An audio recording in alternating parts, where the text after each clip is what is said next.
So if you are a shop, so this is the tool for somebody that really wants to go international to have a good feeling with the shipping. Okay, we're going to get started. So we've got all the people we're going to probably get. So,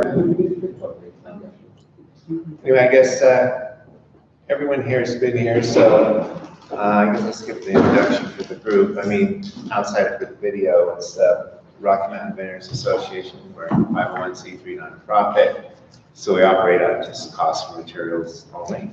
Nobody's trying to sell anything. Nobody's making money. No one's trying to railroad you in any kind of services. In fact, so tonight, we're going to teach you some preliminary things on searching and research and how to use the resources at the Denver Public Library downtown, plus the difference between their resources and what you can do on regular online stuff too. So we'll go ahead and start and do a round robin around the room. Everyone take about a minute, introduce yourself and what you've got going. Just remember, if you're not already had any already disclosed, keep your idea confidential. Okay, go ahead. Leela, sorry, chip in the mouth. Hi, I'm Leela. This is my second time here. I've had a invention in my mind for a couple of years now, and I decided to move forward on it this year. So I'm excited to be here. Great. Well, a good first place to start is the research. Yes. At least do your own, learn some things about it. Go ahead. Mike Fox, and we will have our first production relatively. Looking forward to that. Okay. So things going well? Well, yes, Okay. we're hoping. All right. We'll see when it comes to cutting them apart. Yeah. All right. Go ahead. I'm calling, I have an idea for a couple of products. So Pet products, okay. This is my first time. All right, and Roberta? Roberto Schneck, I'm a patent agent. I've been practicing patent law for about 15 years now. I'm the U.S. correspondent of a few Italian law firms. It's an Italian, Italian translation language, something that doesn't make sense in the translation. Anyhow, I do the U.S. filing and prosecution patent application that usually they already been filed in either in Italy or at the European Patent Office. So I do the U.S. filing and prosecution of those applications. And I'm Roger Jackson. Roberto and I are on the board of the group. The group's been around since '78, so a lot of iterations in all those years, but thanks to modern technology, we can run it pretty efficiently these days. I'm a patent attorney for 20 years now and oil and gas engineer before that. And Steve is our speaker tonight. I guess you're involved in the government materials. Is that what they call it, mostly government research materials? I run the Patent and Trademark Resource Center in the Reference Services Department at the Central Library for the Denver Public Library. So we're on the third floor at 13th and Broadway. And the great thing is they can help you with training and stuff and cover some nights and weekends. The other place for that software system access, which is the intranet at the patent office, which is different, searching the internet. It's a patent office, but you don't necessarily get help there. You can get on a terminal, and they're only open office hours. So these guys are the better option. And Steve brought some great materials. Make sure you pick up stuff, some basics on patent, trademark, and their resources. So I'll turn it over to Steve. And please ask questions anytime. Thank you, Richard. So today I'm going to do a brief overview of intellectual property, and then we'll dive into patents in some depth. To start with, it wants me to set up Dropbox, but I don't want to. Okay. So today we're just going to review things. I'll start by mentioning again that I work in the Patent and Trademark Resource Center. It's a joint venture with the United States Patent and Trademark Office. We're located at the Central Library, and we work out of Reference Services, and we're available whenever the library is open. We get training from the USPTO to show people what they need to get started and how to prepare before they meet with an attorney. We also offer exclusive access or near exclusive access to PubEast, which is the software that patent examiners use to search the patent database. I'll mention it a little more later, but once you've tried PubEast, you will not want to go back to the web-based one on the internet. It is the only efficient, quick way to do patent searching. Our PTRC offers appointments to anyone, and you can sign up for them on the library's webpage. We'll show you how to navigate the USPTO website, search the patent and trademark databases, and find you ways to save you money and show you resources that are there to help you. And of course, our appointments and the use of our resources are free. And I have to tell you, I'm not an attorney. None of us are attorneys, so we can't give you any legal advice, nor would you want us to. Let's start by looking at the different kinds of intellectual property. There are 4 main kinds: patents, trademarks, trade secrets, and copyrights.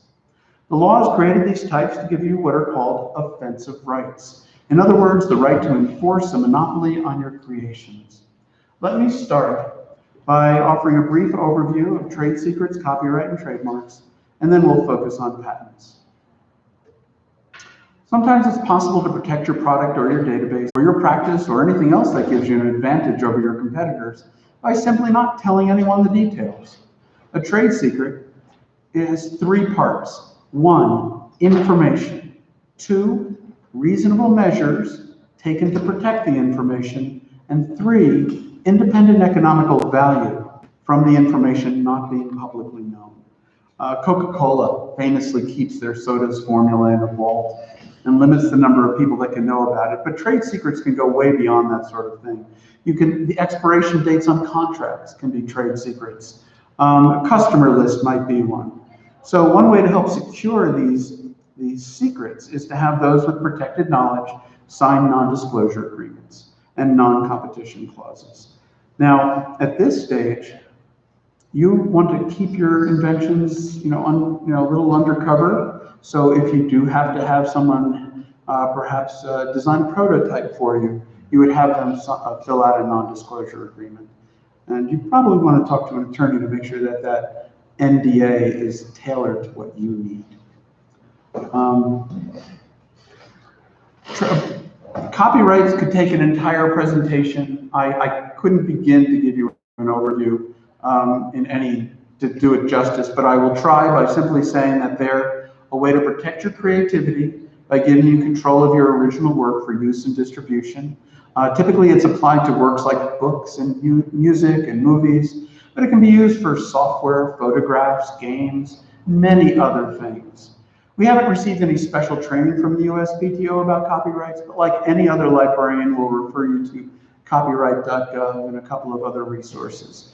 There you can find circulars and forms describing the process of obtaining copyright and for your various kinds of creations. There's also a compendium, which, I'm going to try this laser pointer. Let's see if I can. You want a laser Did it pointer? work? I actually have one, but I'm trying this. I see it, yeah. It's working. Okay, great. The compendium is their rule book. It's the overview of the entire copyright process. You can even perform an online search for copyrights going back to 1978. Now let's move on to trademarks. There are 2 types of marks, trademarks and service marks. A trademark refers to a logo, symbol, phrase, slogan, sound, or any other feature that identifies a good and distinguishes it from other goods and services. A service mark is the same, only it represents a service provided. The term trademark is legally used for both, so we'll just refer to both as a trademark for today. When you decide to trademark your product or service, it means that you want to register the name or logo with the U.S. Patent and Trademark Office. This is considered federal registration. While federal registration does provide strong legal protection and a place for others to see that your mark is registered and in use, it's not necessary to register your mark in order to have basic legal protections. By simply using your mark in commerce, you have what are called common law protections, and they can be a little more difficult, to prove and defend.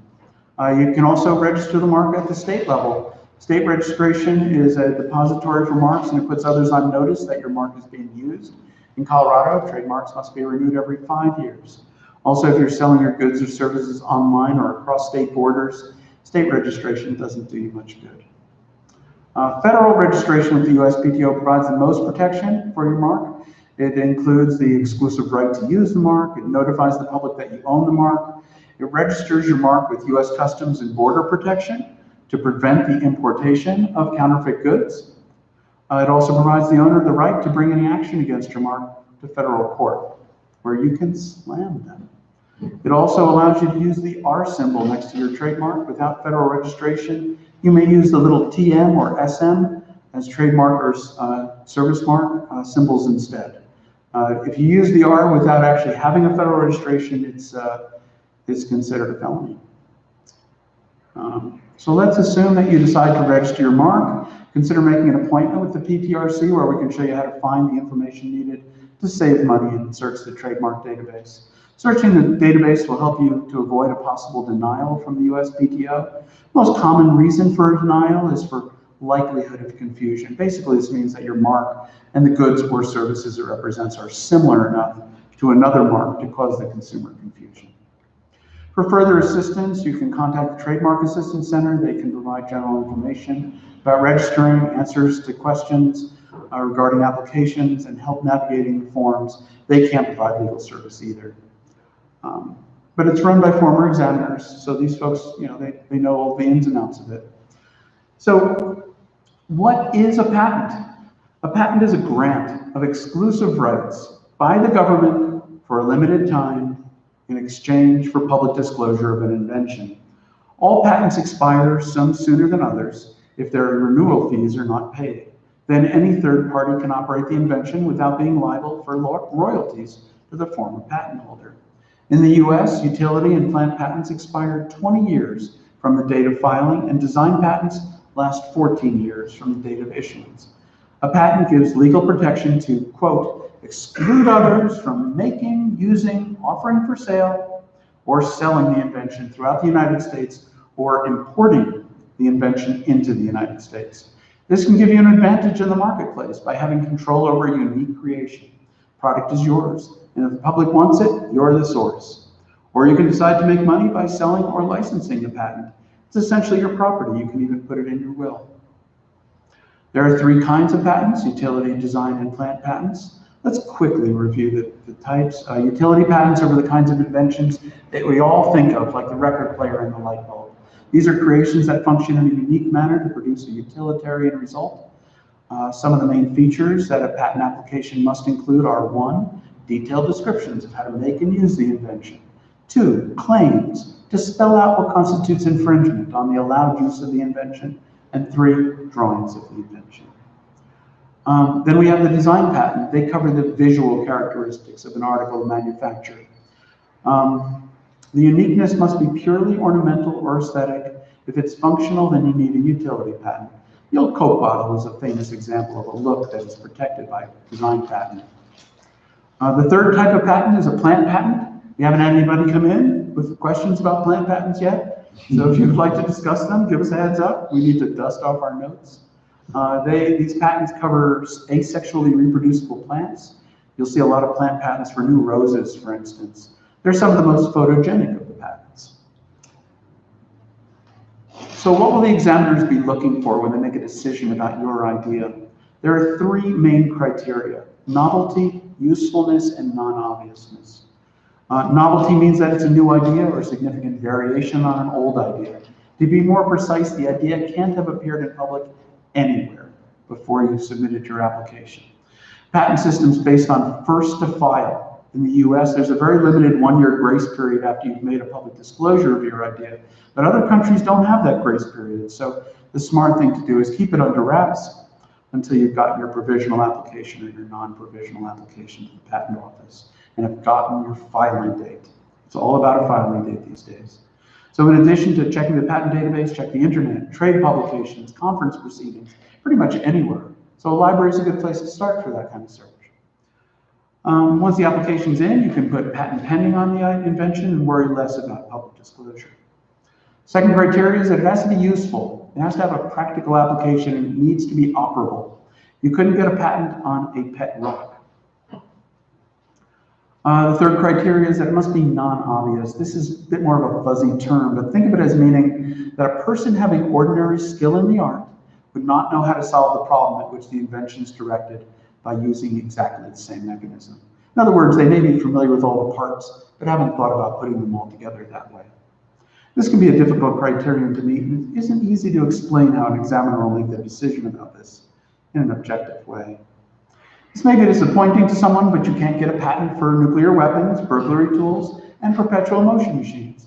There was a time when they considered applications for perpetual motion machines, but now they believe in the second law of thermodynamics, so that's not going to happen anymore.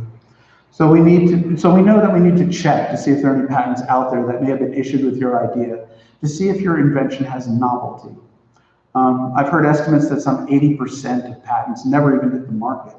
So you'll need to be thorough when you do your research. There are about 10 million patents in the patent and application databases, so keyword searching can be unproductive. For instance, the word umbrella picks up about 20,000 hits, many of which are about umbrellas. How can you target your search to get more useful results? The answer is by using the Patent Office's classification system called the Cooperative Patent Classification, or CPC. And we'll talk about that in a sec. Before we discuss searching patents, I want to tell you about PubEast and show you some important links on the USPTO site. PubEast is a version of the software used by patent examiners to search the patent and application databases. It has a number of features that make it a better choice for searching than the web-based databases. For one, you can search patents and applications at the same time. But it also allows you to view information quickly and efficiently using shortcut keys. You can just fly through your results. You'll be able to see the search results, the full text, and the patent itself all at the same time. You can take notes associated with patents that you can save or print later, and you can easily pull up prior art listed in patents with a right click. They still call it East and West? Yes. Okay. We offer both. I forgot to mention, we also offer PubWest. We've kind of shifted almost exclusively to the use of PubEast these days, but we still have PubWest. It is an older system that the examiners used, but it has a number of nice features. So just keep in mind, these are Patent Office intranet. It's only available at the Denver Public Library downtown branch, right? Yeah. Only downtown branch, or the Patent Office. Yeah. That they're not available. General online searching is a different system, and it's good for preliminary. Yeah. And this is good for serious, like Steve said, once you learn it, it's much more efficient and easy to use. Part of our training at the appointments will be to get you up to speed on PubEast. It's it may look a little intimidating in the first minute or so, but once we've shown you a run through, you'll be very comfortable with it. So don't worry at all. Well, like I said, PubEast is accessible whenever the library is open. Don't need an appointment to use it, although you should get some training first. Let's see here. And let me end the slideshow. And I'm going to open up the internet now. And you should be able to see this in just a moment. There we go. I'm always happy when things work. So if you visited our website, it's denverlibrary.org. You can go to the bottom of the page and you will see our link to patent and trademark appointments. They're right there. And also, if you have a library card, and I strongly recommend everybody get one, they're free, it just takes a couple of minutes to get. If you visit our website and go to research, we have a database called the Legal Information Reference Center. And it is a source of full text books, and there is a section about patents and trademarks too. There are a few books in patents that I recommend. One in particular is called Patent It Yourself. Not that we recommend patent it yourself, you should have an attorney, but, or an agent, but we do know that it helps to have an overview, and this is by far the best book out there on the topic. There's also a book on how to make patent drawings, for instance, and you can save quite a bit of money. You can go to a place that will do it for you, but they charge $75 to $200, maybe more.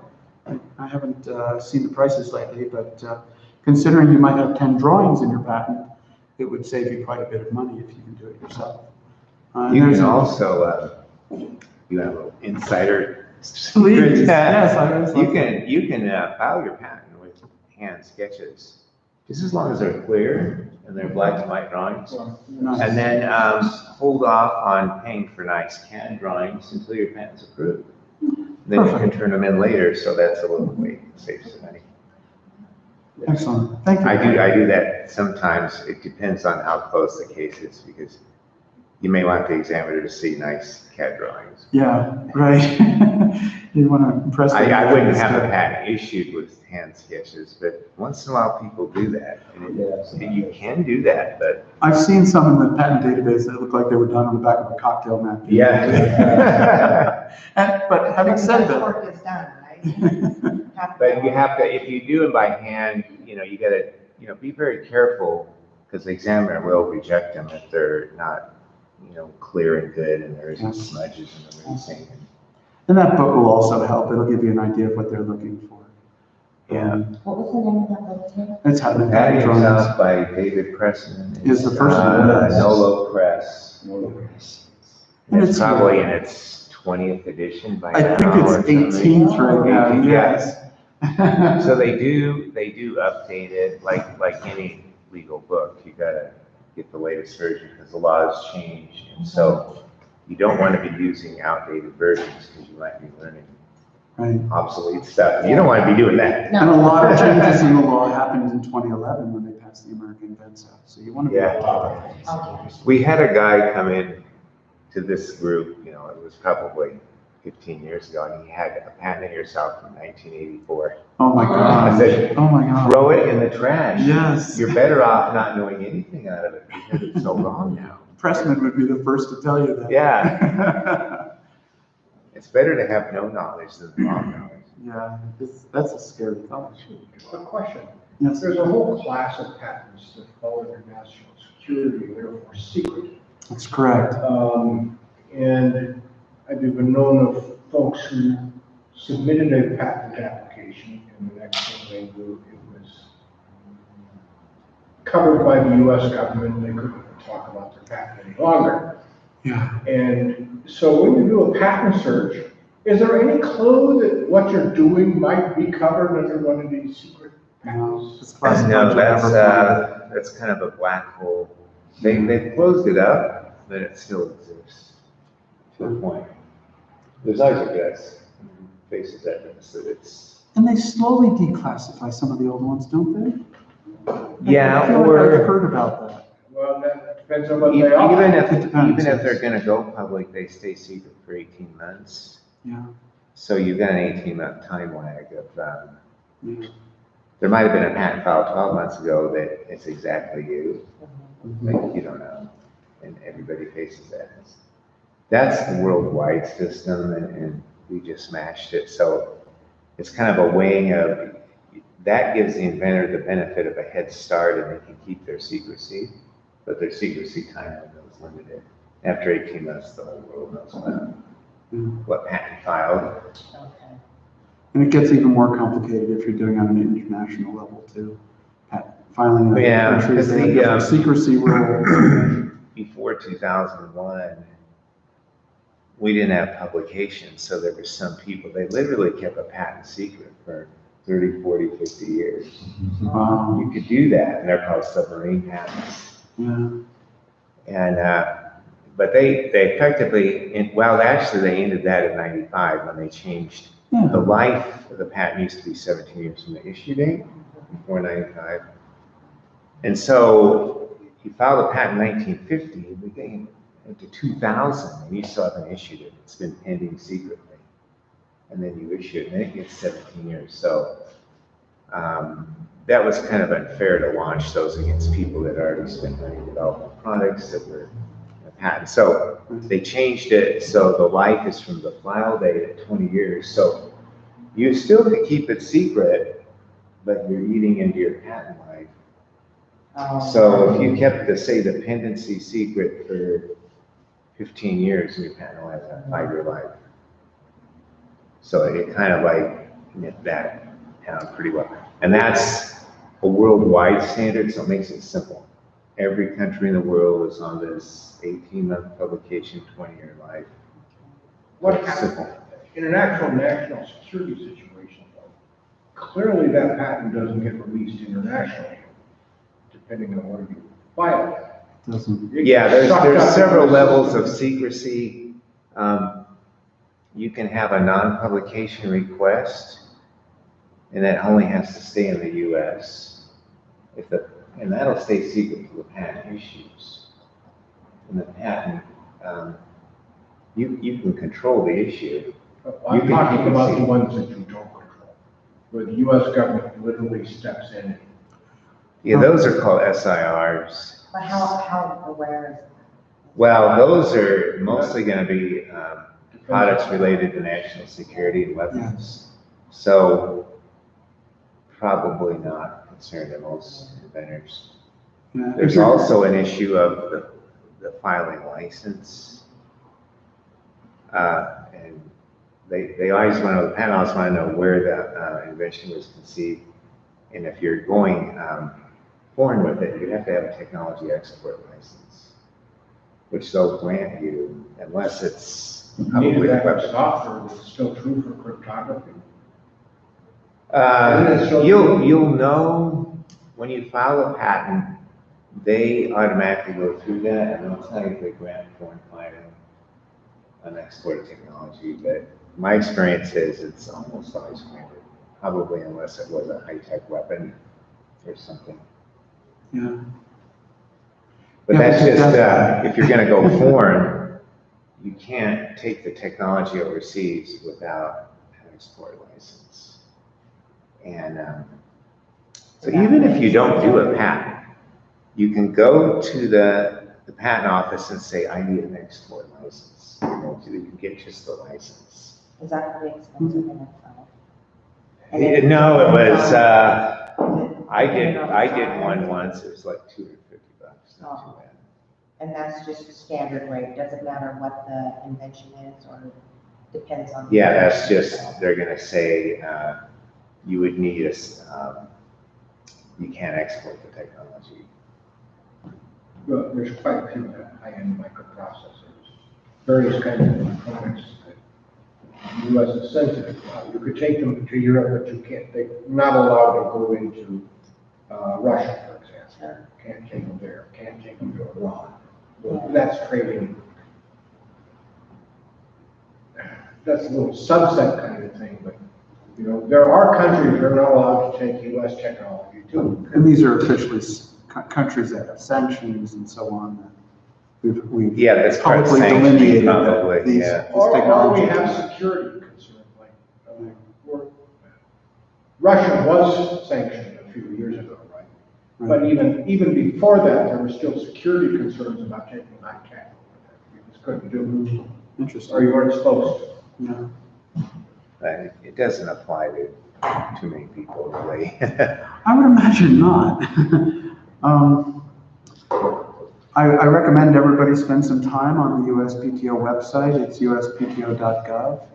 A lot of what you need will be in this section here under quick links. They have their web-based version of the patent and applications database. As you can see, you have to search them separately. Again, PubEast would allow you to search them together. We'll look at searching a little more in a bit. EFS Web is where you file electronically. They really don't want paper anymore, and the forms you need are here. When you file, you can get a serial number that will give you access to private pair. That's a database of all the case documentation. So the first thing in private pair when you apply is your application. Then as time goes on, you'll find the correspondence with the attorneys, you'll find how they search for prior art and so on. There's a lot of information in private pair. And when the patent is granted, all that information goes into public pair. So let's say you're searching the database and you find a patent that's kind of close to yours. You can go to Public Pair, look up that patent, and see how the examiners search for that kind of patent. So it's a way to cheat a little bit, learn from the pros.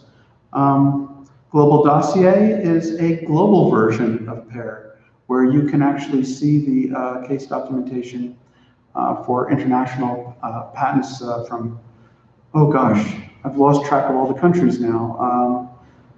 Japan, China. Yeah, I think it covers like 40 million. South patents Korea, worldwide. yeah, I think Israel recently is part of it too. Yeah, everywhere it's there that is probably in the WTO.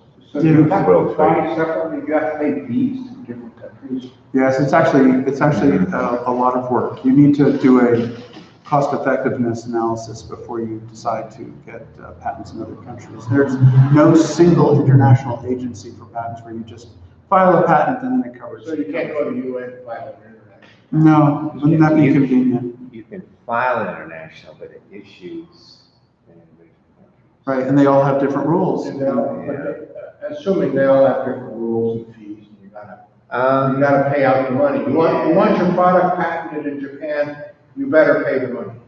Yeah, I wouldn't say the rules are horribly different. I mean, maybe a little bit. But different enough so that it's a good idea to get attorneys from that country Yeah, take care of the filing. Correspondence. Yes. but the pair and the global dossier is very, very useful.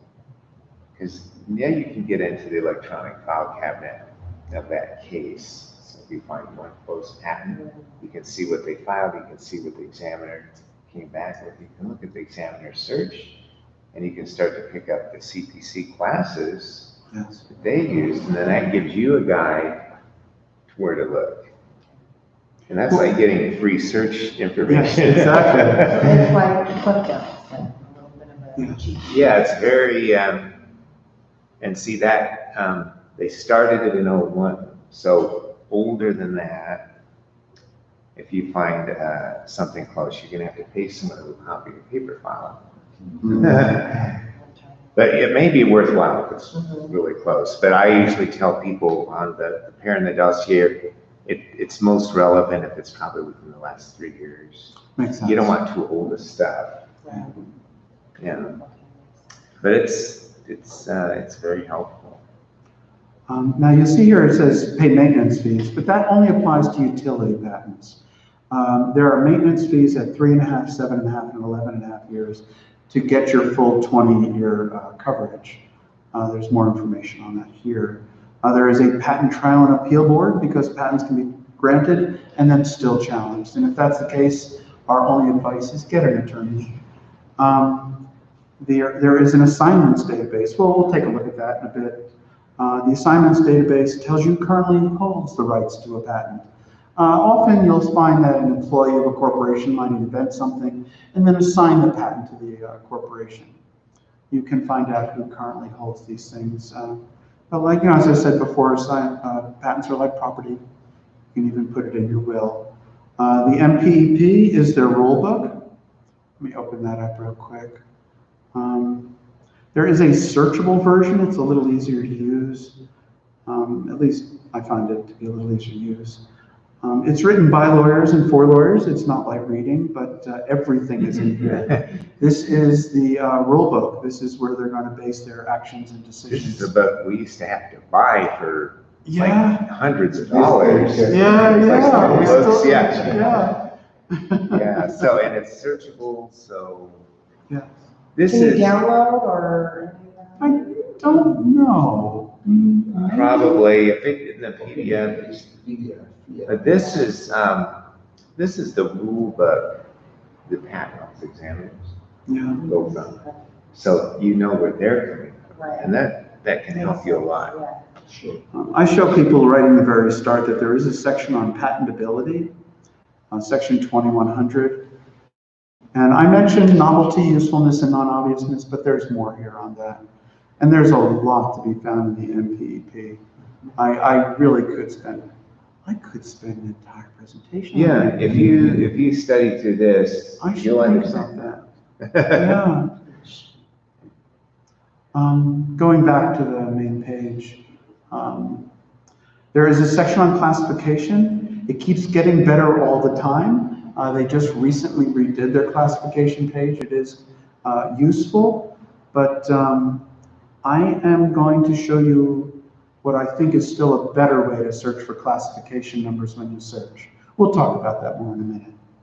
And under fees and payments, let me just open that up real quick. And if I click on list of patent fees,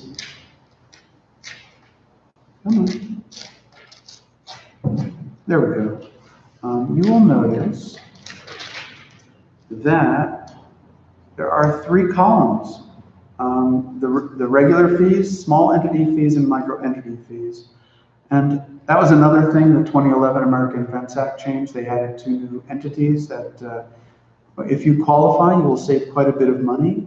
The micro entity fee is, I can't tell you if you're a micro entity because that's a legal determination, but let me just wink suggestively because most people qualify as a micro entity.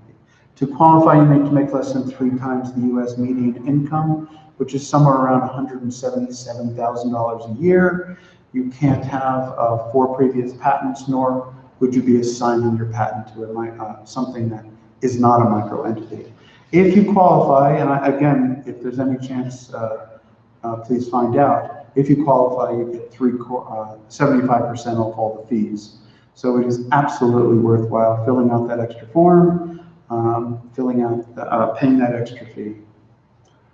Go away. Let me see. How are we doing on time, Roger? Are we?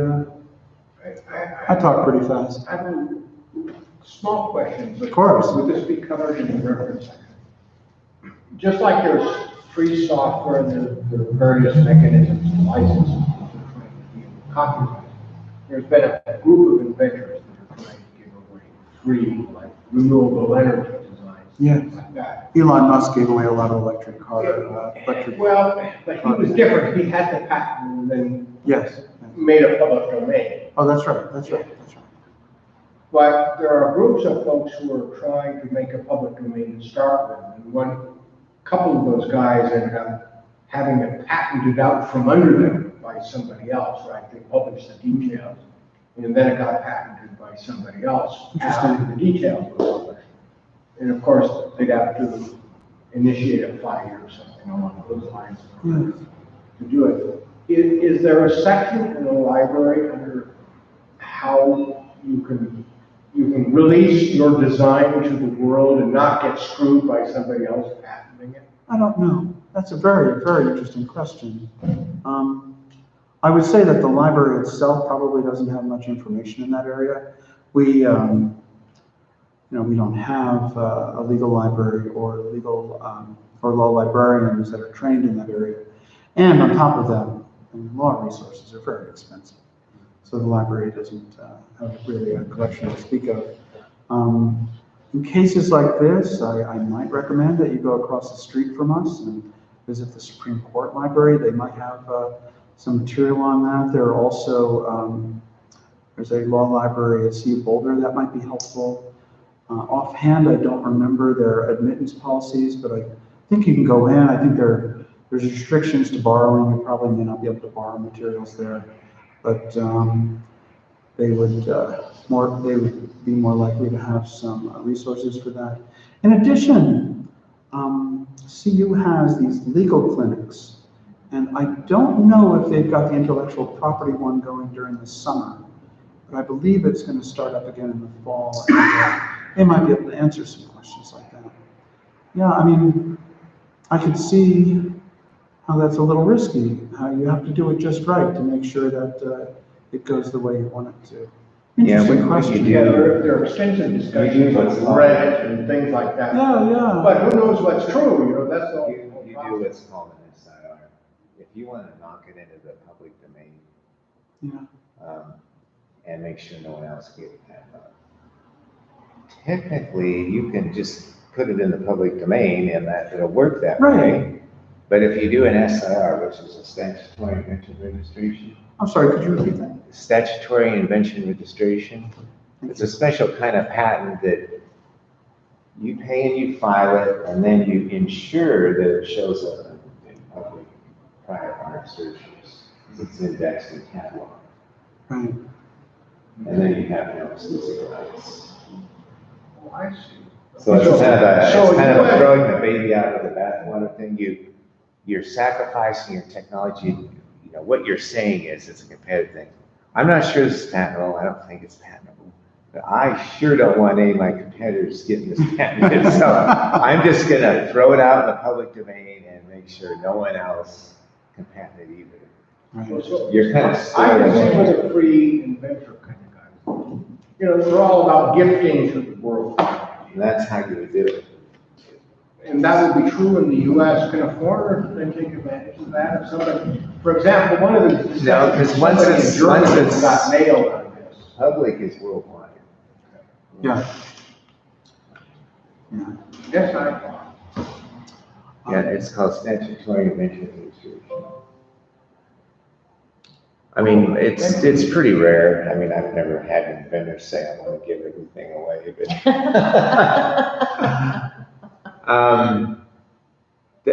Another tactic, someone may, you know, they might put it in a patent, like let's say you have 3 versions of invention and patent.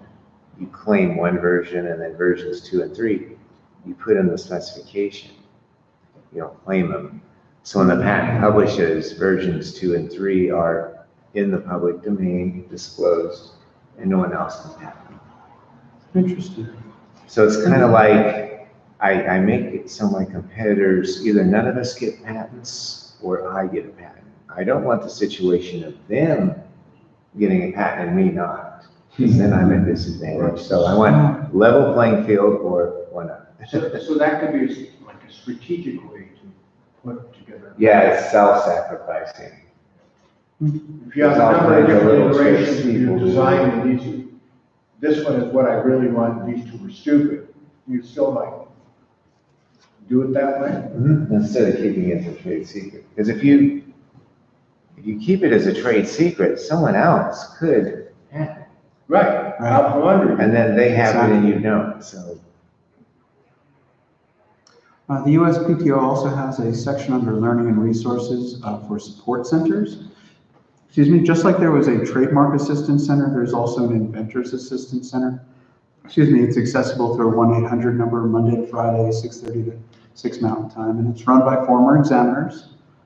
Here's the number. And then there's the ombudsman, which is can be helpful. I don't know what they. That's another help thing. Usually if you have a case pending Yeah, and usually when you've got a hang up or a problem, They can look at. Oh, okay. this is someone that'll go in and work Yeah, your particular case for you. they're not listed on this page. I'll have to find more information about them. Thank you. Yeah, they're there. I don't know if they promote them that much. So that They've gotten more inventor friendly, I think. yeah, you need to The last learn. 10 years. You don't know them for a little bit, but. They even have a pro se assistance center now for people that don't have attorneys. People were complaining that they didn't feel like they were getting a good deal when they did it themselves, and so the USPTO responded. The nice thing about the pro se assistance center is that their page here under, let me back up a little bit. I jumped ahead, sorry. Here, if you go to patents, you'll see inventor and entrepreneur resources bringing you to this page, and there is a link here to pro se, and there's some basic information that's useful for anybody getting started. So that might be worth taking a look at. Oh, there's the Ombudsman office right there. It's under inventor and entrepreneur assistance. Also, I want to point out that there is a section for pro bono. For folks that there is a pro bono referral service run through the Mikasa Resource Center over at 345 South Grove. If I click on Colorado here, it will send me to their page. If I click it right, come on. And not only do they have the pro bono referral service, they also have other helpful resources. But to qualify for the pro bono assistance program, you need to make less than 3 times the federal poverty guidelines, which puts it somewhere around the upper 30,000s per year, but it ratchets up significantly if you have an independence. So if there's any way you think that you might qualify, please consider checking this out. It's the best deal in town. Now, on their calendar, A bit of kind of waiting list, kind of. Yeah. A year or something I've heard about. yeah, they have only so many volunteer attorneys willing to do this. Now, on their calendar, every other month, the next one's in August, every other month they have what's called Business Legal Night, where you can sign up, and I recommend, no, there we go.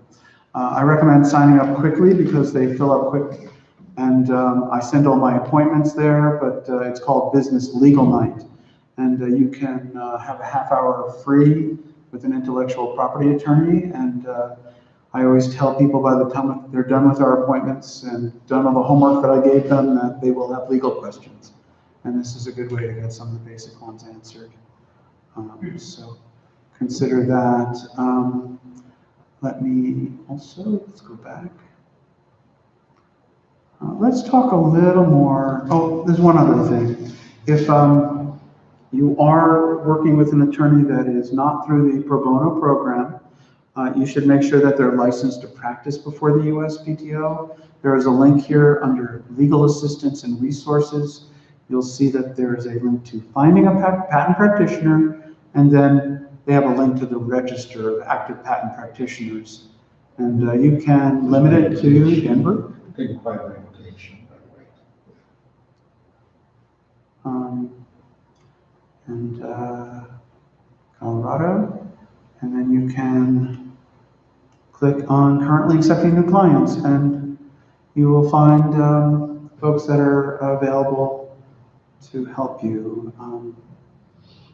There we go. You can change, So- you can change to Denver or Colorado Springs or whatever. Yeah, exactly, or other states. Now, if I open one at random, I don't know, do you know Thomas Anderson, Roderick?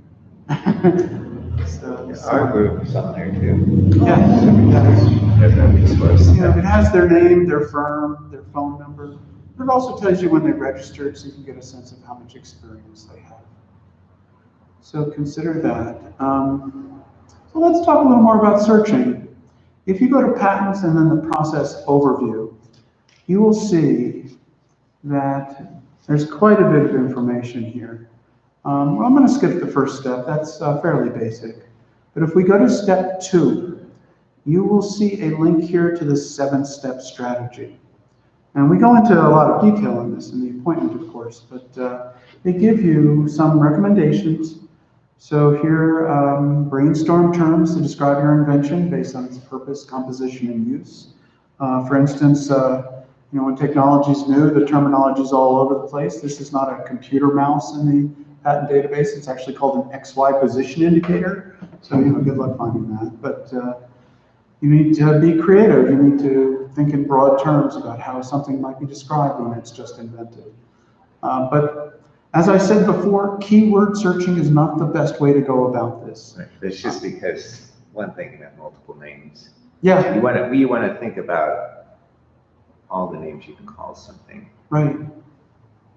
It works good maybe for specific chemical, like Yeah, one name. there are certain things Yeah. that aren't as bad as others. But when it comes to just your run-of-the-mill invention, you've invented a new umbrella cover, you're going to be in trouble if you rely on keyword searching. There are 10 million patents in there, and there are a lot of keywords to go through, and a lot of weird hits will come up. Like I said, I pulled up 20,000 with umbrella, and I was going through them. A lot of times I couldn't even figure out why is this even coming up. Sometimes I'd find, the word umbrella used in passing. You don't know, but it definitely does not mean that 20,000 are going to be worth going through. And besides, you have a life. And one thing the inventors, they don't understand, like say you were searching umbrella. You thought you found them, and let's say you had a new shape canopy. The patent office can find a parachute with that shape and reject you against it. So they're not limited to a field of use. So that's why the classification is good, because it'll pull in Yes. all that stuff. So that's another problem with keyword. It usually limits you to a particular use. That's an excellent point. Thank you. Yeah. The second step is to instead use the cooperative patent classification, or CPC. You're going to hear a lot about CPC numbers as you do your research. Now, they recommend using their site, but honestly, there's a better way to do it. They're getting better all the time, but we recommend using a website called ESPASnet. The cooperative part in the name Cooperative Patent Classification refers to the fact that we're doing this with the European Patent Office, and their website is called ESPASnet. In step 7, you will see the link to it, worldwideespasnet.com. Now, we're going to leave the 7 steps, but by the time we're done talking, we'll have covered the 7 steps. But let me show you what ESPASnet looks like. It's here, worldwideespasnet.com. I know it looks like eSpaceNet, but it's ESPASnet. And here you'll see a link to classification search. And if I was to, oh, here we go. If I was to put in a keyword, I could search that way. But I should point out that it's actually a surprisingly intuitive system. I have an example that I like to use about a vertical takeoff airplane with the wings, they shift, and it's really fancy. And I was looking through here wondering if I'd be able to just find it by browsing through, and I thought, well, transporting, that's planes transport. And then I go in here and I saw, all right, I have to go in a little bit, but there is transporting, and then I could go to aircraft, and I open that up, and there's a section for airplanes, so I open that up, and then, let's see, oh, I forget where I ended up on that one. Oh, yes, of course. It was a little further down.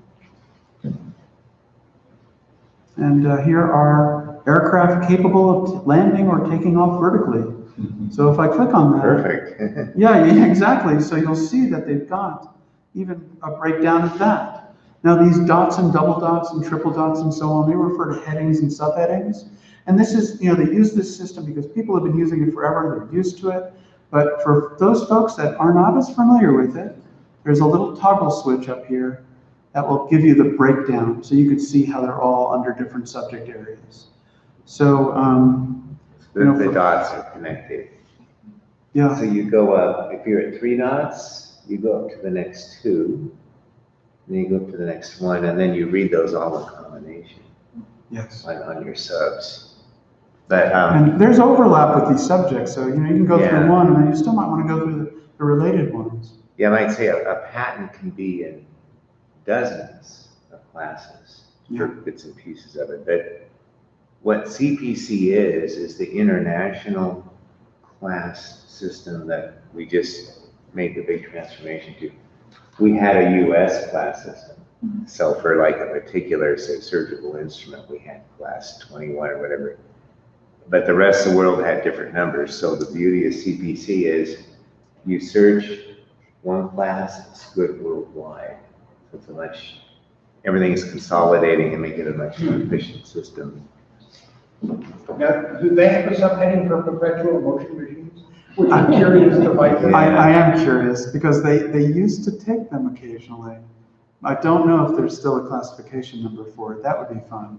I'm going to have to look those up. Thinking they can invite to Washington. Yeah. Well, some of them are way fun, you look up those old patents. Yeah, there's some curious things in there. Now I'm going to copy this number and paste it into the database, but I want to point out that you'll notice that they're all written with a space in the middle. When you search, and when you put that number into the database, leave out the space. Otherwise you'll get 0 hits. So let's go take a look now. Let's go into the USPTO website again and open up AdFT. You'll notice, here, let me just pull it up from here. You'll notice there's a drop-down menu. You have a choice of going back to 76, full text, or going back to 1790, back when George Washington was signing these things. If you're keyword searching, you really can't trust pre-1976, because what they did is they scanned in all the old patents using optical character recognition, OCR software. And if you're familiar with OCR, you know, it's kind of hit or miss as to how good it does its job. If it's handwritten, forget it. It's just going to generate gibberish. But CPC numbers have been assigned to all the patents. So you can go back to 1790. Now, some genius at Spasnet figured out a way so that when I copy that number that I used into the clipboard and I paste it into here, the space is already gone. Now, I'm clearly showing how nerdy I am, but I think that's really cool. There's a drop down and you can pick current CPC classification. We're going back to 1790, and let's take a look at what kind of results we get. So here we're going to have a lot.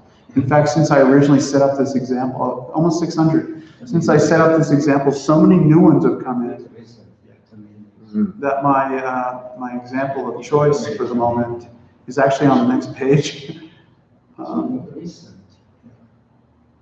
And this is 9688. Let's see, 9688. Oh, gosh, it's on the next page. This is a hot industry. There it is. A plurality of engines driving a common drive shaft.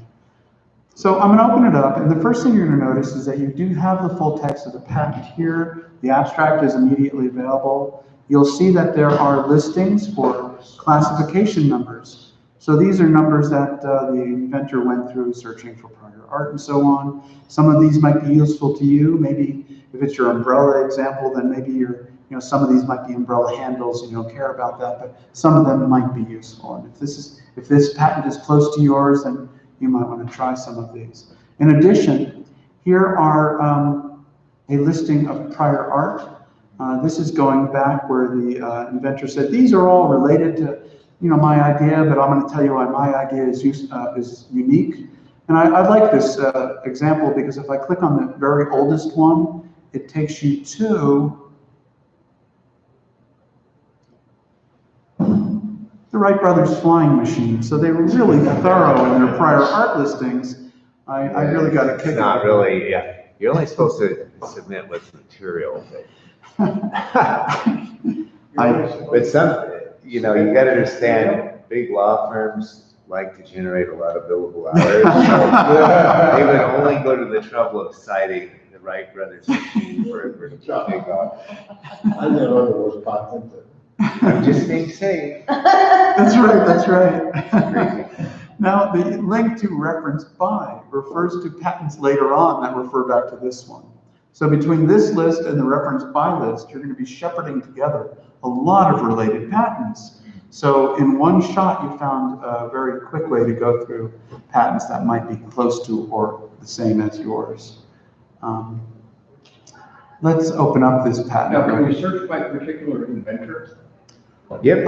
Certainly, absolutely, You can yes. search by date, inventor name, Yes. company name. The list goes on. But Assignment. you have to be careful because sometimes the inventor name may be listed as their full legal name and you may not always know that. And then patents are frequently owned by companies different than are selling the product. It's not the most reliable. Yeah. It's an approach, but And sometimes if you're searching historical figures, they didn't always file under the name So, there was a their real guitar name maker. could be something different. Right. Yeah. Right. So this is that aircraft. Let me open it up real quick. If I click on images, it opens up by default to the front page. To get the rest of the patent, you click on full pages. You can see the rest that way. Let's take a closer look at the front page a little bit here. There's a lot of useful information there. There's the, here's the patent number. You've seen those, the date that it was granted, the title of the patent, a little about the inventor. Scrolling down, you'll see in fields 51 and 52, These, there's the the international classification, the old European system. They searched these classification numbers. Here are US and CPC numbers that they searched. In field 58, this is where the examiner said, well, you better check these too. So you definitely want to pay attention to all of those. They And all then you helpful. see, if you can decipher it, there's a bolded set. So that's the primary in the classes. So an invention can be in 24 classes, Yeah. but there's a primary class that's in, which is the bolded one. It's the first one listed. Now, the first thing you'll probably want to check when you open a patent up is the abstract and the drawing. You'd be surprised how quickly you can tell, is this anything like mine? And then move on. You know, you don't want to just be frivolous about it, but you can usually tell pretty quickly if it's at all close. There is the prior art is here. You'll notice, a little sloppy here. You'll notice it says continue. There's only so much space on the front page, so it continues on the next page. Let's move this down a little bit, and you'll see it continues. There you go. And this one even has other publications that they checked, non-patent literature and so on. And then if you keep going, you're in the section of drawings. One of the nice things about PubEast is that you're able to see the drawings while you're reading the description that tells you what all those numbers are talking about. And then if I get past these, you will see there is a section of text again. I wonder if I also like this one just because the drawings are pretty amazing.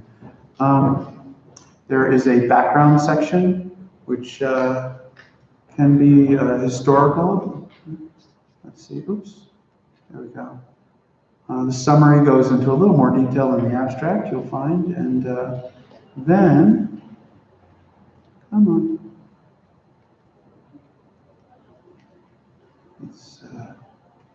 I'm having trouble grabbing that, sorry guys.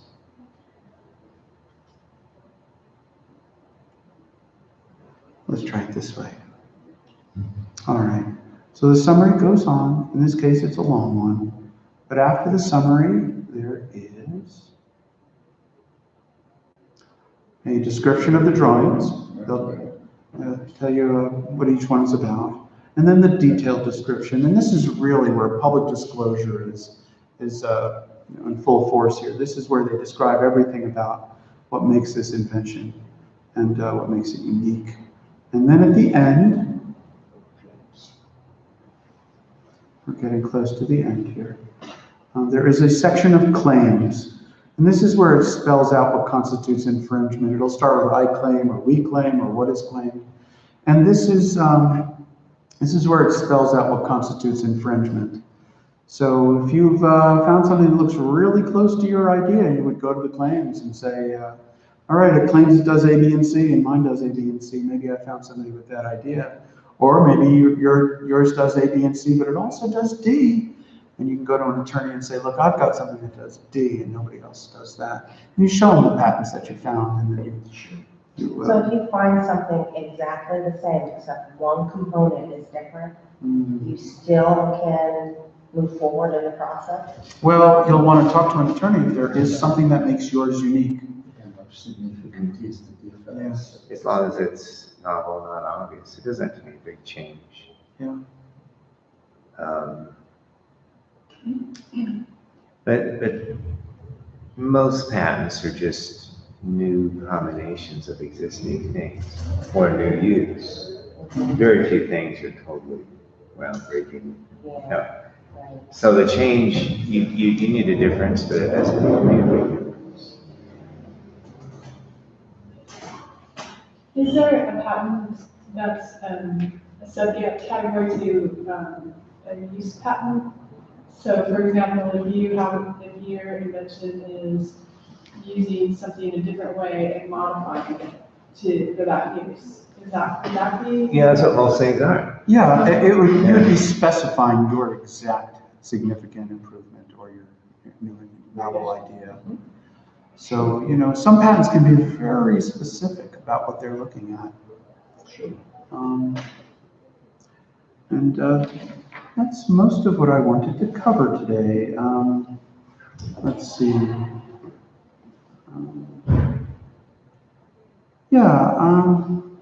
Let me open up, let me show you what pair looks like too.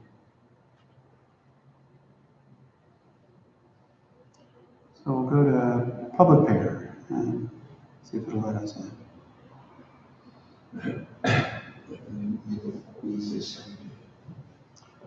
Oh, let's hope it doesn't want me to spend too much time in verifying. I know. Oh my God. Don't you hate those? Yeah. It's like they're saying, go away. Yeah. And you know they're using us to teach their artificial intelligence what images They're not are. paying us. Traffic lights and they also say cars. So I'm going to put in that patent number that we were using, and let's see, 9688, 397. Let's take a look at it. What you can see a lot in this is what the applicant originally filed with, and then the changes they had to make to get it approved. Sure, okay. Yeah. You get an idea of what they had to do. Some of my favorite sections here, I just want to point out the image file wrapper first. This is going to be where you're going to see all those communications. All the documents, yeah.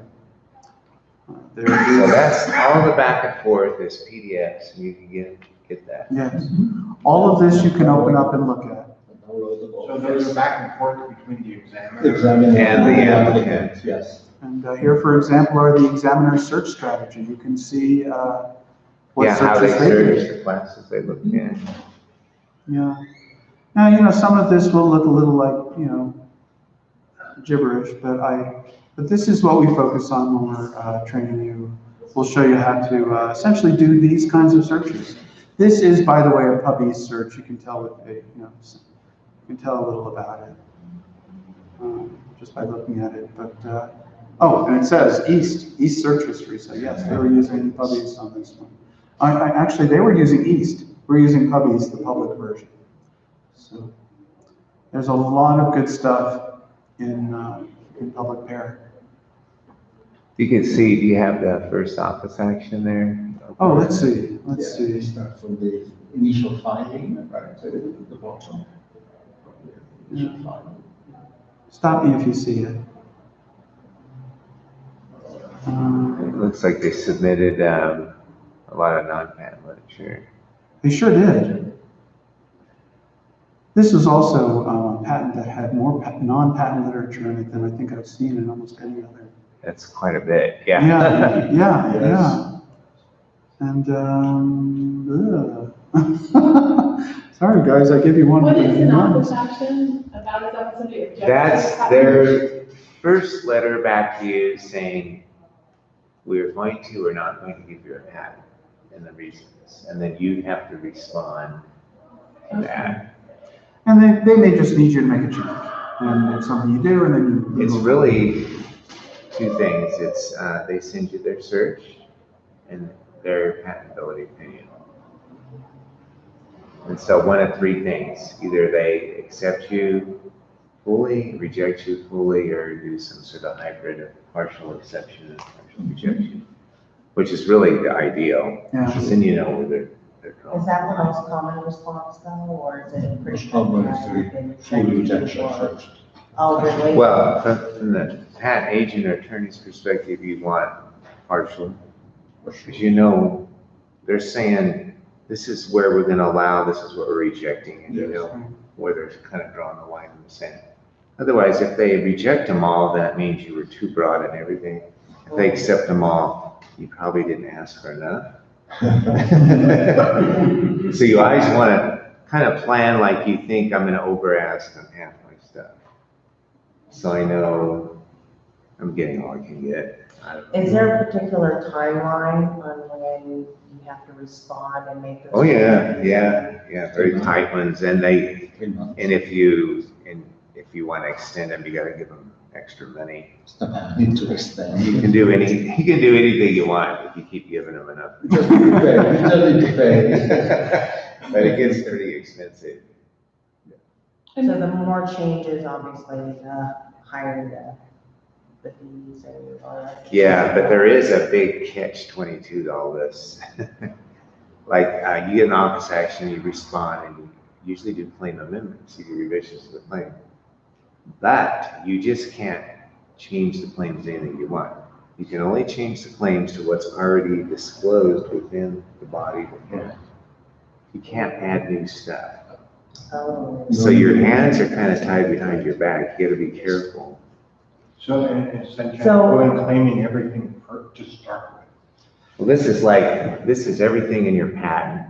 This is your claims. Okay, so, if I amend my claims, I can only reach out what's So- already. That is already. So is it better to be really specific in your patent or your design, or is it better to be a little bit vague so you have more? You want to be both Yeah, I mean, at it's, the same time.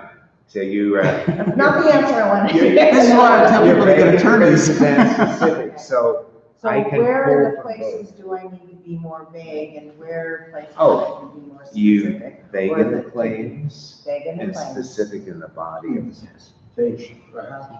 And there's. And so the longer and more detailed the patent, the more things I can pull from in the amendment phase. Okay. There's also an art to It's, this. Because I've read a lot of technology patents where if you actually make what it is they're telling you how to make, Mhm. they didn't include everything, and it won't work. Right, but they That's won't pretty common. kill a patent because of that, because I've been through that argument. It is pretty common that not everything is disclosed in the patent. And not correctly, because I know pumps really well, and I knew this one, what they were saying was impossible. So I tapped the patent to the examiner, I said, this reference is not enabled, it won't work. right. And they go, they didn't really care, because it's like, listen, it just teaches what's there, and that's what we're rejecting it against. Oh, They're not gonna get into the argument of judging whether this thing is practical or really gonna work. yeah. So it's kind of left up to the inventor to make it more of a real thing.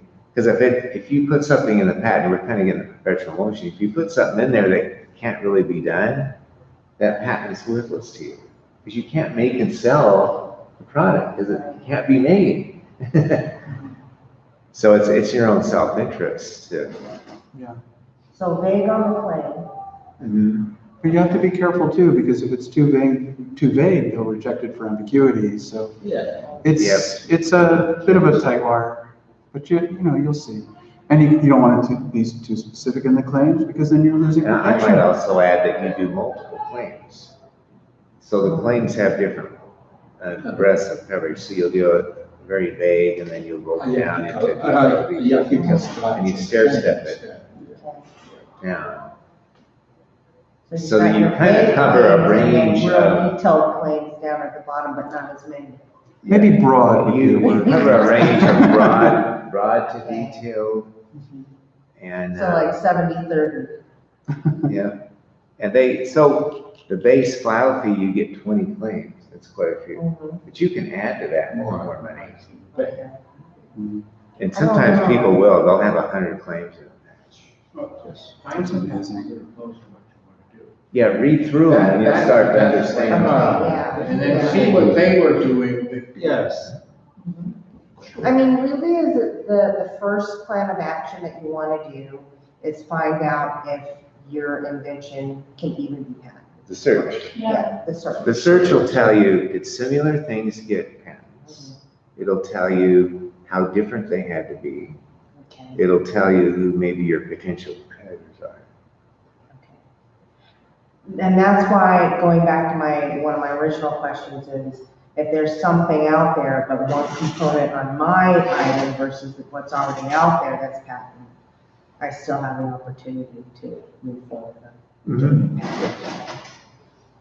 And let's say you found something exact, that's not the end of the road at all. You might have an opportunity to license or buy that patent, but people may be doing nothing with it. So, Okay. it could be a great deal to have a patent already done. You have to wait 3 years, That's true.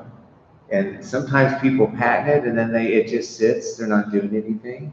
Maybe they'll pick it up cheap.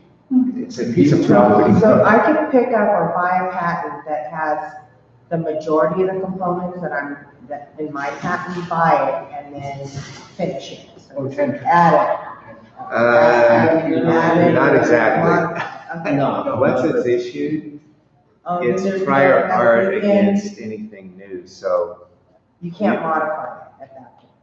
right, like, once they're filed, they're fixed, and then they issue, they're fixed. I can't throw money at somebody and Now, what you'll have to do, you have to file a new patent, so much square one again, Yeah. right? If it's, and then that one will come in as prior art, and you have to be enough different. that's the novelty. It can work, but you can't be too close. Imagine you're a big company in Microsoft, you buy up a lot of patents, IBM buys up a lot of Yeah, patents, right? So you're protecting yourself on one side for the product that you actually intend to do. So it limits the amount of attacks that somebody can make against your product. If you want do more than one. That's the big company's strategy, you buy your competitors, yes. and then kill them. Buy and bury. If you want to find out who's got it, then you would go to that assignments database. Yeah, that's really where I want to start to see if there's anything close or if it's already out there. I don't think there is, but I don't know. Well, I think the only one who knows is you, so you have to go do your own. No, I patents. gotta do my homework here.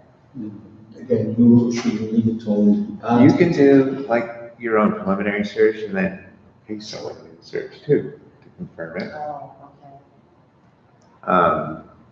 And again, patent application of private art. But I mean, for you to do a good search, and patent yourself has some good chapters on this too.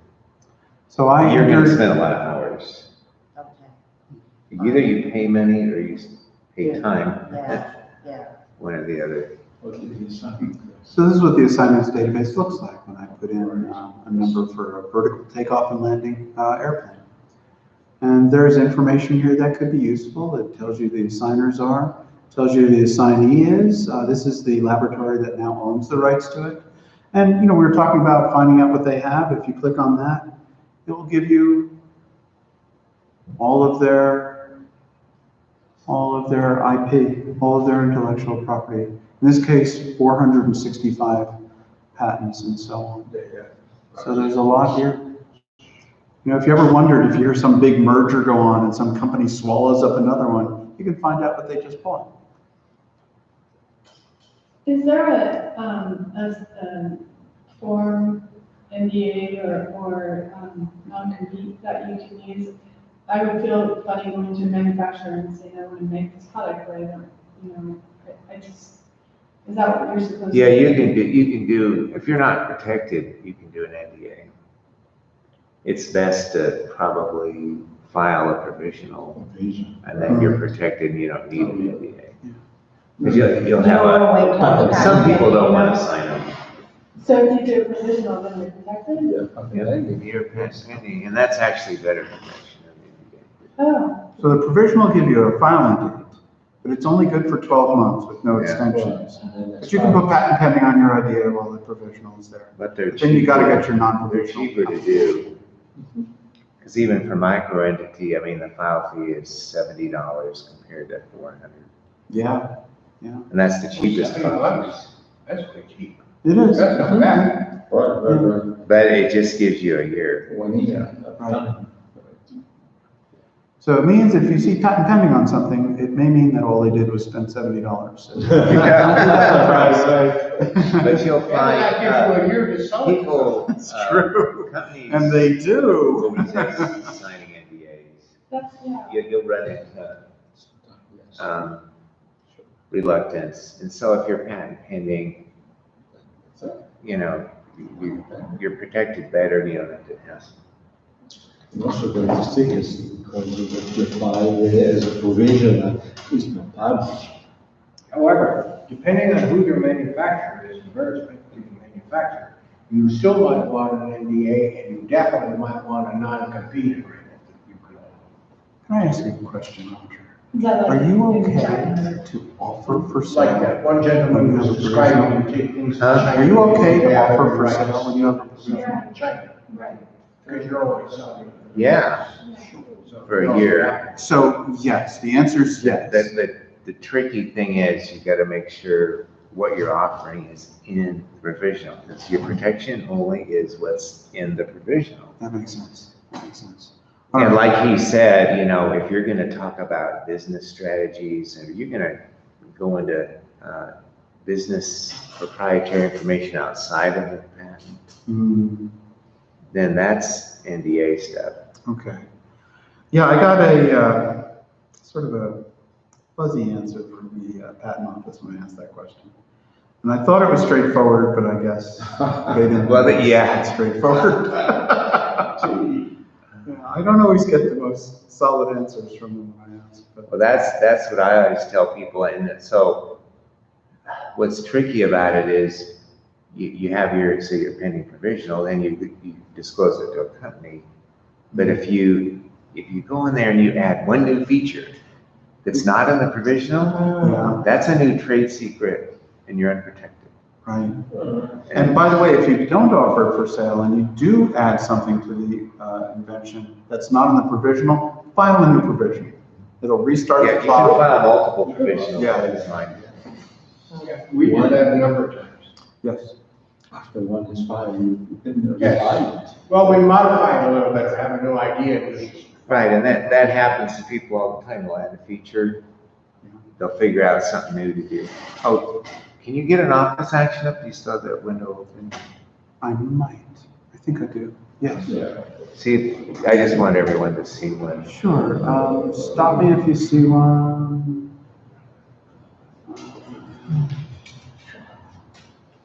It should be up, well, There's a non-final No, this rejection. publication should be after the publication, it's higher than the official publication, I believe. Because Right. that's where the office actions come. it should be more near the top. Yeah, yeah. Maybe I'm missing it. Oh, Maybe it didn't get one yet. Yeah, maybe.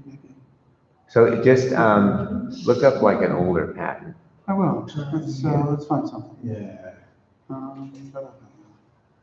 Here, let me Because just. there's a lot of waiting. I mean, depending on the technology, it could Oh, be 2-3 I know. years. So I your was- standard patent process is about 3 years. It can be up to 5, I think. It depends on the technology, so But once you get a patent pending, you can start the process of getting it commercializing, engineered, yeah. yeah. Yeah, and you'll get a first office action, much quicker than that. You won't be in the dark that whole But if time. it's mechanical, it'll be faster. If it's chemical or electronic or pharmaceutical, it'll be slower. Okay. Oh, that's good to know. This is for windshield washer conditioner, and I believe this has what we're. But a looking long for. pendency is usually good because it gives you more time and it delays patent expenses into the future. So the only thing is you don't know about your patentability for a longer time.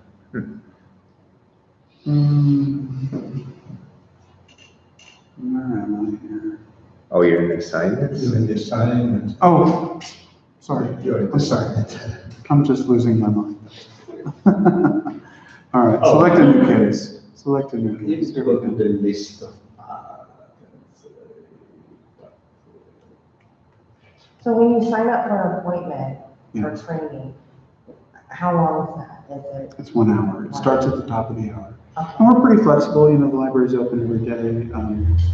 It's a little harder on weekends, but I usually have like one slot on Saturday. If you And really then need a what, Sunday, we'll work two something out. nights of the week you're open late? Yeah, we're open till 8 on Monday, Tuesday, so that's an option as well. It's also a little hard during lunchtime. There aren't so many of us, but here we go. Let's pull this up.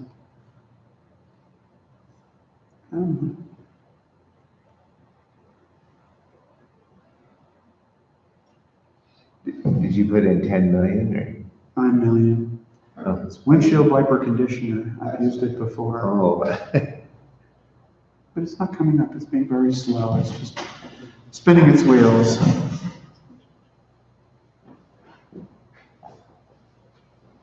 It's a valid number. Yeah, sorry, guys. Not pulling it up. Oh, here we go. Oh, service not available. Let's just ignore that and try it again.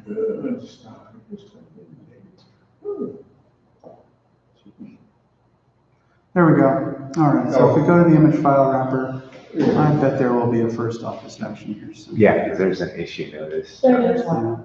Oh, on section appendix. Stop There it is, it. non-final, no, that's restriction, Okay, so go above that.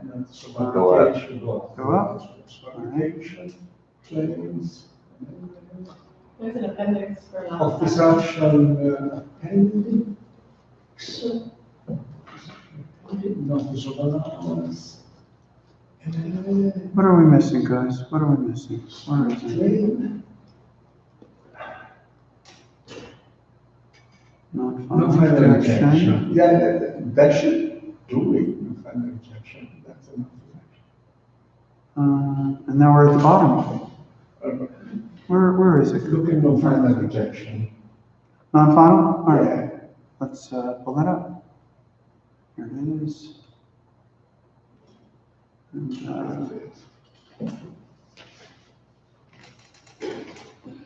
oops, there we go. What is this called? It's an obstruction. Go to the second page. Right, obstruction summary. We can use 3 months of time. So that one, okay, they filed it with 11 claims, and they had 100% rejection. Right. Ouch. Yeah, the claims one to 11 rejected, right? So generally, not preferable, but Yeah. it happens. I mean, can you kind of appeal that? I mean, if it's 100%, you can't fix it. Is that the end of the road or? Can you- No, you do amendments. Okay. There's a whole long process. Okay, I didn't know if that was just like. Of, When they say final negotiation. rejection. More money, right? Yeah, of course. Sure, it's a matter of money. You basically buy, fine, you get two examinations. If you want more, then you find an FC, Yeah, you get 2 more. keep scrolling down and then we'll Yeah, see you what they can say. scroll down, you can see the answer. Is there a particular cap out where you can only amend so many times and then done? Oh, and then stop right there. Okay. They don't like the drawings, so that's. Oh, yeah. Oh, my God. Number 11, you can see the drawings are Objected. objected to, so they'll write up in the body, they didn't like something you did in the drawings, so you have to fix that too. Are they pretty specific on what they don't like or you kind of? Yeah, there's a set of Okay. rules, yeah. Yes. And if you go further, you actually get the text of the examination. Yeah. Isn't this fun? I like it. It's exciting. Okay, now they're talking go. here about what they don't like in the drawings. Oh, so there were reference numbers that were left So out. it's good. So when you see that, you just put them in. Sure. Yeah, so there's some errors in the drawings. Yeah. Unless you can get, you know, if your drawings are good enough Yeah. and he'll buy off on them, then that's fine. But if your drawings aren't good enough and you can't make Then the there's drawings good another enough, problem with the claims, one try B, then it follows. and So the next is, Claims. yes. the 112s are the procedural support problems. So, okay, so, he's saying claims 1 to 11 are rejected for being indefinite. So that means they're basically claimed too broadly. Sure, what? They're claimed too broadly. Oh, okay. They weren't specific enough. They invented a new chair and it's covering all chairs now. See, then they say. But, so what they're saying is, okay, you had the word chamber. Right. It doesn't look like it's clearly identified what that's referring to in the drawings and in the text. So you're gonna have to explain that to the examiner. But as dismal as it looked at first, it sounds like it's something they can fix. Right. Yeah. Yeah. By amending the claim and, right, resolving those. Sure. Strangely enough, Problem, they this give- runs a little counter to regular civil or criminal law, where all of a sudden they can expand language on you. Here they want to tighten it up. The Yeah. challenge is following. 112 rejection is usually fixable, just, you know, you basically correct what is in the rejection of the claim. So And then, they're very specific. sure, right. The problem of the rejection 1 or 2 or 1 or 3 that might follow if you scroll down. Right. Oh, yeah, maybe there's a Right. novelty issue, maybe there's a. Right, non-obvious exactly, issue. right, and obviousness issue, right? Yeah. The other thing to bear in mind, this might be helpful. Your patent. And then you teach There it is. Okay, so now we're Yeah. at the 103s, so, That's the tough. yeah, so that's against the prior art. Yes. It's not like some guy. They're citing. So you can see here, they're citing, Wow. two references, Is that- Reinhold and Wien. Actually, Wien is a German patent, and then Reinhold, they're both German patents. This is, usually it's US, but they do have the freedom, you can get rejected against anything. Two other patents. Yes. And they'll reject you, let's say they reject you against a Russian patent, they're rejecting you just, online you can get the abstract and the figures, but the body of the patent's in Russian, so. Yeah, we tried to do So that if actually. You're gonna wanna respond, you gotta There's get a that whole thing automatic translated, and figure out what you're saying. Yeah. And that, That's Responsive common. translates too, and I just crossed my fingers. The machine is a machine translator. Yeah. But- Difficult to follow. Yeah. in my experience, it's not a highly common, but it happens now and then. But it's just more work for you. You get rejected on a foreign patent. Still more about the, And then he added another Oh, yeah. reference to Lutz. Now, do we ignore China as much as they ignore our IP? Now, it is a European patent. Well, that's more in the commercial end. Well, I think they're. they they're steal American obvious. patents all the time, China does. See, then. Oh, they added There is a Lopez. Lopez, yeah. That is a US patent here. Right. They cite. So that's a US patent. yeah, it's quite a bit here. Yes, oh, yeah. Sometimes they cite even 5%. And then they added web. 7 patents in this. There's another one. Yeah, there is. Oh, yeah.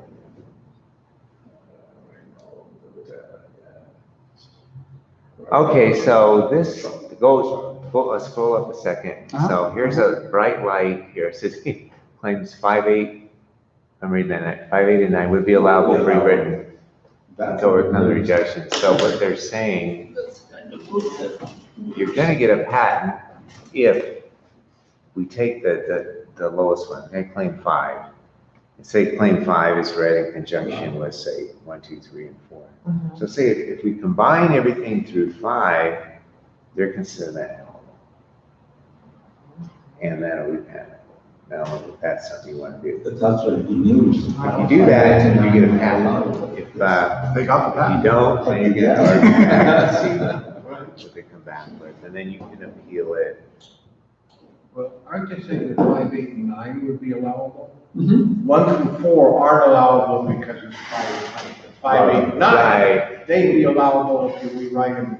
But you really only have to rewrite 5, because let's say 8, 9 depend from it. So if you make 5 allowable, anything that comes after is automatically. That makes sense. I like that. So, this isn't too bad. Right. I would consider this pretty typical. Oh.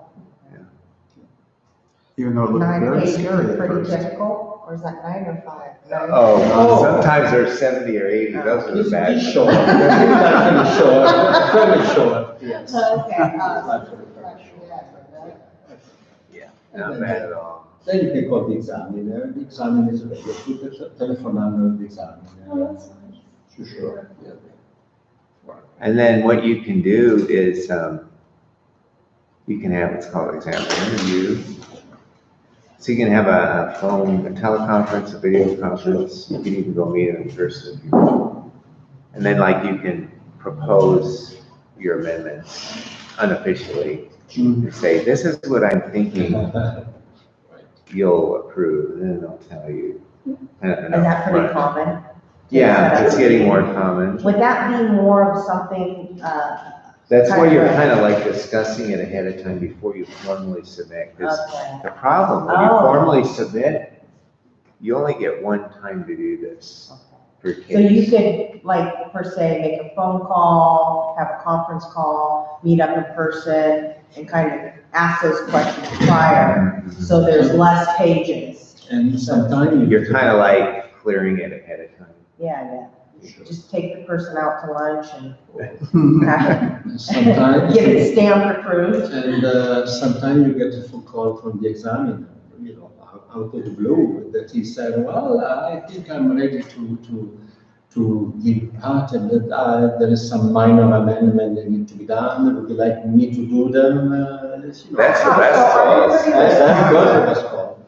Usually when the examiner calls you, is good news. But in the US, there's like 10,000 of them, so, you know, you run into Where a are mix most of of them people. reside? Oh, right, different person.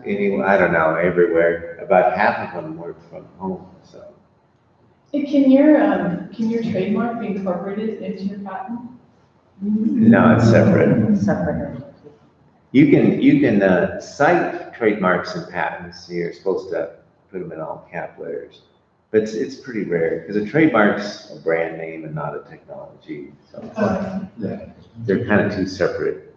And so what's weird about it, they call it the Patent and Trademark Office, but it's really, they share nothing. Yeah. All the rules are different. All they share is Yeah. financial systems. But they really are two completely separate groups. Isn't it the Library of Congress that controls copyright too? Yeah, now that's a Yeah, third that's their separate. thing. Copyright Office is an agency under the Library of Congress. Because I know for photographs, you have to submit to them. But their response times and late fees, every agency is different. It's kind of a pain. More rules. Yeah, well, that's the government. They like rules. Never. Like the trademark office, they give you a 6-month window to response. You don't have to buy time extensions, but it's 6 months, and that's it. The patent office gives you 3 months, but they'll give you 6 months for a lot of extra money. Come on. You're seeing a pattern. Yeah. And 1 month is reasonably cheaper than 7 months is much higher. And the Oh, yeah. Yes, of course. So there's a tier on how many Yeah. They give you a 6-month max, and then depending on the procedure, the examiner might say your normal non-fee turnaround can be 30 days, 60 days, 90 days. They set it according to what they're doing. But if you get, let's say it's a 2 month, and then you respond in 6 months, you have to buy 4 months of time extension. It's thousands of dollars. And big corporations pay this all the time. I mean, it's a big money maker, because they're like, we don't know if we want to keep this product. And then like the day before everything's going to expire, they go, oh God, let's keep it going. How much money? It's They only waste money. so much money. Yeah, sure. But it's just, you know, whereas you could have responded with 0 time extension. Now you're at 6 months, you have thousands of dollars extra. And what's really incredible, it's one of the few things you actually have a constitutional right for. This is built in, patents are built into the Constitution. Mm-hmm.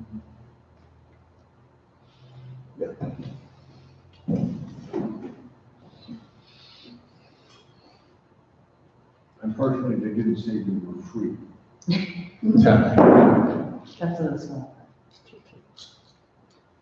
Well, thank you for letting me talk to you tonight. I Thank hope, you. Thank you. you'll consider stopping in. My business card and the brochures for the PTRC are at the front. But if you use Steve's group, it's probably the best value for the money you'll get on this whole process. Free. Yeah, your tax dollars that were. That's right. That's right. So what day is the best day to schedule? Well, weekdays are always good. Yeah. Weekdays in the afternoon or the morning. Again, try to avoid 12 to 1 or 1 to 2, only because that's when a lot of people have lunch. Sure. But if you have to do it, then we'll figure it out. We try to be as flexible I'll as leave work possible. early and make an appointment. Yeah, and we have 3 people in the group, so between us, we can almost always find the time for you. And as I mentioned before, once you've had the appointment and you feel fairly comfortable with Pub East, it's available anytime the library is open. So, come in. You might want to give me a heads up before you come, only because the only thing that would affect your search would be if I have an appointment that day and then I have to just work around that hour. But apart from that, it'll be yours all day. Yeah.